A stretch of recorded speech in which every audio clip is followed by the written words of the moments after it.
রোগীদের একটা common tendency আছে, তাদের অ্যান্টিবায়োটিক খেতে দিতে না চাইলে তারা চেয়ে নেয়, আবার যাদের দিতে চাই তারা অনিয়ম করে ফেলে। আপনারা অনেকেই জানেন যারা আমার পেশেন্ট, আমি আসলে অ্যান্টিবায়োটিক খুব বেশি দিতে চাই না, কিন্তু যখন আসলে জরুরি তখন কিন্তু কারো কারো ক্ষেত্রে অ্যান্টিবায়োটিক প্রেসক্রাইব করতে হয়। তখন কিন্তু আপনারা অনেকেই জানবেন যে আমি আমার রোগীদের একেবারে ডিটেলসে বলে দিই যে এটা খুব যত্ন সহকারে খাওয়ার মতন একটা ঔষধ। আমি যদি 2 বেলা দিই তাহলে বলেই দিই যে 2 বেলা সকালে যে সময় খাবেন, রাতেও ঠিক সেই সময় খাবেন, দরকার হলে ফোনে অ্যালার্ম দিয়ে রাখবেন।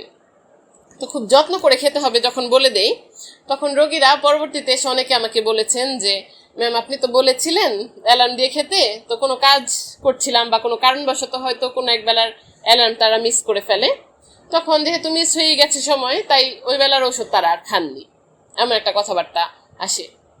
তো এটা আসলে অনেক ভয়ঙ্কর একটা ব্যাপার, তাই এই ব্যাপারে আজকে কথা বলতে আবার বসলাম। ধরুন আপনাকে সকালে ও রাতে খাওয়ার জন্য অ্যান্টিবায়োটিক ডক্টর দিয়েছেন। আমি যেমন আমার রোগীদেরকে বলে দেই যে হয়তো 9টা বা 10টার সময় আপনি অ্যালার্ম দিয়ে রাখবেন।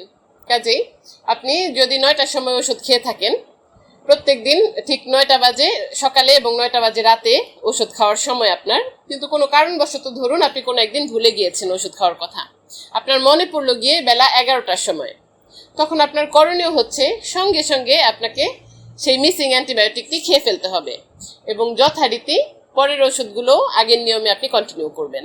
এটা সবচাইতে জরুরি।